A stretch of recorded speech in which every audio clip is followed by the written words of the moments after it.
Internet dan juga gadget ni umpama pisau. Kalau kita gunakan pisau tu untuk bunuh orang, maka rosaklah dia.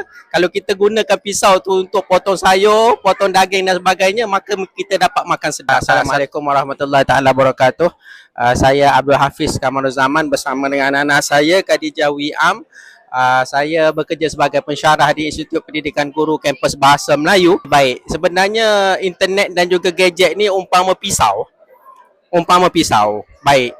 Kalau kita gunakan pisau tu untuk bunuh orang, maka rosaklah dia. Kalau kita gunakan pisau tu untuk potong sayur, potong daging dan sebagainya, maka kita dapat makan sedap.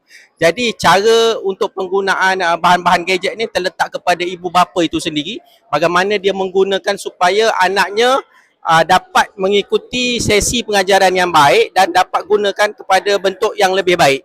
Okey, jadi terpulang kepada ibu bapa. Macam mana cara guna? Saya kata saya tak boleh nak bagi tahu bagaimana cara guna. Terpulang kepada ibu bapa itu sendiri nak menggunakan kepada anak dia. Alright.